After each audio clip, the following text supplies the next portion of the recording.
Hi, and welcome back to the SWRG Real Estate Tips. I'm Shelly Walters. I'm Jeff Mathey. Thanks so much for joining us. Today we thought we would talk to you a little bit about holiday ideas and information that we've heard from some people and some of the stats we've heard about. A lot of people are having their holiday get-togethers coming up, and a lot of our clients have mentioned after having the get-together at their house what they would change. Yeah, so word on the street is what? 88.6% said what? That after hosting a holiday party, they would like a bigger house. So if you're looking to buy a bigger house, we understand. After the holidays, that's probably the number one thing you've realized. Another thing people mention are they need a bigger kitchen or a better appliance suite with double ovens.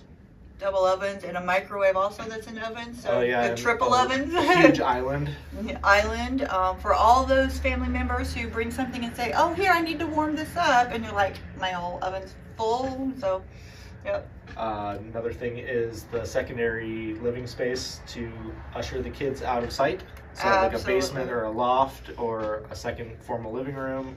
Yeah, absolutely. We want to watch the games. The kids want to do something else, or at least be running around and having fun with their cousins. So, you know, gets into the bigger house thing again, having a room where you can let them go play and have fun. Parking was another thing brought up, where some driveways were too small to host. You know, everybody's showing up. Yeah. You know, you got a lot of cars. And here's the other thing people were talking about is the HOA. Some HOAs say no parking on the street. So you kind of run into that. Yeah, that'd be kind of hard to enforce on Thanksgiving or Christmas, but they do. They do, and or one-sided, so just parking was one of those. And the other thing was an in-law suite or a guest suite that they need. You know, a lot of people have the 3 bedrooms they have is their bedrooms. The 4th bedroom is an office. So now it's like when somebody comes, you're throwing them on the couch or air bed mattresses. Yeah, it's always nice to have an extra room. So yeah, those were kind of it. And then maybe, you know, make sure you have a fireplace for Santa Claus. If he's coming to your house, you have to have this fireplace. You know, it's really hard to explain to the kids about where's Santa going to come. We don't have a fireplace. So anyway, we just wanted to talk about some of the fun things. We find that during the holiday season, you start to learn about your house a little bit more that maybe is not working for you. I know it's once or twice, 3 times a year that you need to have these. But maybe it's just something to think about if you do need to have some changes. Again, the updates of your kitchen. We have vendors that we work with all the time that we can highly recommend that are vetted. We can get you those names if you're trying to, you know, do some changes after you have all these people over and go, this is not working. Yep. It's still a good time to buy if you're looking, and a good time to sell. Yeah, and I know a lot of people are kind of concerned that it's the holiday season, and not to list or not to buy, let's just wait. Interest rates did tick down a little bit this week, so you know they're not continually rising.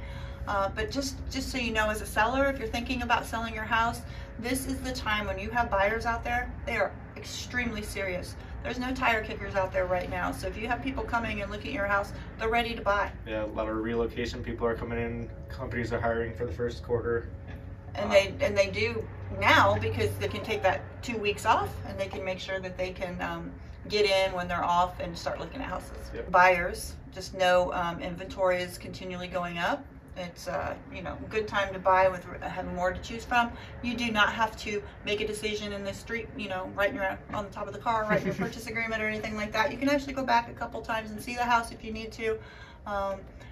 Just one of the things we were talking about is you need to make sure that your agent is understanding what's going on in the market today. It is so different than even 2 months ago. And anybody who's newer to the market, if they've only been doing the business for 2 or 3 years, has never seen some of these changes. I know our team, we've been through 4 different shifts in the market. So when these shifts happen, we are ready and we're trying to figure out, you know, think outside the box, figure out what's going on. Talking about the 2-1 buy down. That's been new in the past couple of months at the most. It's extremely difficult to understand if you don't understand it completely, and to explain. And then to begin for your buyers to ask for things you need from the seller for concessions. So yeah, I know, what have you been doing? There's a lot of creative ways we've been getting offers accepted. The 2-1 buy down is one, where the seller pays a portion of the buy down for the rate for the first 2 years. It changes and then it goes back up to the market rate. There's also normal buy downs where you can just buy the percentage down for the life of the loan. Different closing cost credits. Inspection items are back on the Update credits are back too, which are great. Like if you saw a house that you absolutely love, but the carpet was old and dirty and stained, sellers are giving you a credit to get new carpet, new flooring, new paint. And for sellers, that doesn't mean that you're losing a bunch of money now all of a sudden. It's still a seller's market. The stats show that we are still getting 98 to 99% of list to sale ratio on all sales. So, not all I should say, but 95% of the houses that are selling are still selling very close to list price. Just one of the things you need to know when you're getting ready to list your house, to have that very strong conversation with your agent about what to expect.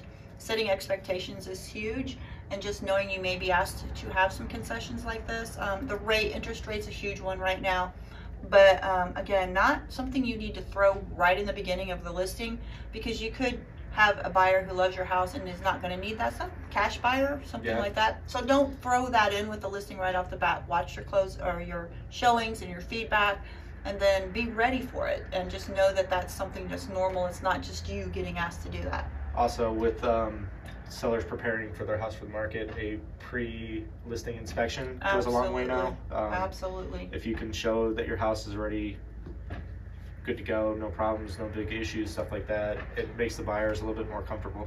One of the things we did have was my last 2 listings that we've done here, we did the pre-inspection, and I will tell you, both offers came in. That was invaluable to have already done the inspections. Both of the buyers were very ready to read those. We sent them all the receipts of all the repairs. So now the buyer knows exactly what they're buying, and they can decide if they just want to buy the house without any inspection. And I will tell you, both of them were so much easier to negotiate. Price was easy to negotiate. Everybody knew what was going on and moving into that. So in this market, I would say that's probably right up there with something you really need to do. One of the things I think that needs to be said and is extremely important is, as a real estate agent, I would say I've been doing this for 14 years. One of the things we were always told to say is, I'm not a lender. I'm going to have your lender explain all that to you. It's very important that you know what's going on, but since I'm not the lender, I'm not going to be able to explain to you as good as they can. That is wrong in today's market by far. If you as a real estate agent or your real estate agent does not understand all of these lender programs that are out there and what's best for you to try and ask for or use, you need to know what's going on, and your agent needs to understand, because it becomes part of your negotiation in the purchase. And so if your agent is not understanding these loan products, that's a huge detriment to you. So I know we have been doing a ton of research and a ton of classes and a ton of conversations with our lender partners to understand them, so that we know how to explain them as well. Of course, your lender is always your best person to get deep dive into it, but we need to understand it. I'm just going to say quickly, I just got a buyer who was working with another agent who did not understand the 2-1 buy down at all, and it was going to hurt them immensely, and they switched agents, and they came to us, and I could explain it as best as I know. It's just huge. Yeah, it makes a big difference when you know how to guide them, and then have that conversation with the lender as well, kind of become a big team, and you work for your buyer the best way you can with that. And also knowing that we do have lenders that we work with all the time who are our team, and to be able to send you to somebody who's also extremely interested in making sure you get the best deal, and don't feel like they're just trying to make money, because our team we're working with, that's not they are great, especially first-time home buyers. We have some great lenders who are very patient and very helpful with first-time home buyers. So the 2-1 buy down, if you would like to have more information about that, please reach out to one of us. We cannot go into that on this video. It's extremely long and complicated, but it does make sense, and it is very, very important and very hugely being used right now. Conversely, it also helps on the listing side. When we get one of those offers presented, we know how to explain it to our sellers, so they know what is going on, because it can be very confusing if they don't know how it works. Absolutely. So buyers and sellers, your agents need to understand the loan programs that are out there, because again, in the past 2 months, this is all new. All of these offers that are being asked for by buyers and sellers need to be explained to you from your real estate agent. And that's it. I can't say that one enough. Yeah. So with the seller too, you could just have that come to you, and it'll look like you're being asked to give away the farm. It could be $8,000 or $10,000 in concession. 3 or 4 years ago, it was standard to just all buyers would ask for $3,000 in closing costs. $3,500 to $4,500 was the We were used to that. That number's no longer even big. These are larger numbers, so you just need to be ready for it and understand why. Because you don't want to be upset as a seller and go, well, they're just trying to, you know, get more money out of me. It's like, no, this is really the only way that they can purchase this home, and it is just an overall issue with the rates we have today. Yeah, hopefully they're going down, but might be a little bit. Had a tick down this week, yeah. And future forecast is showing probably next summer we are going to see them come down. But I'm just saying, for future forecasts, we never know. This world, whatever happens in the world affects us. Yeah. So I never want to say that, you know, and take it to heart until we see it happen. So we just want to say enjoy your holidays. We'll be back next week. Thanks so much for reaching out. And if you want to reach out to one of us, we'll be glad to answer any of the questions. You know, we've touched on a lot of things. My phone number is 317-201-2601, and you can reach us anytime at the ShellyWaltersRealtyGroup.com. Like, subscribe, comment on the videos if you liked any of our tips. And then you can reach me at 773-859-0926. Thanks, guys. Have a great week.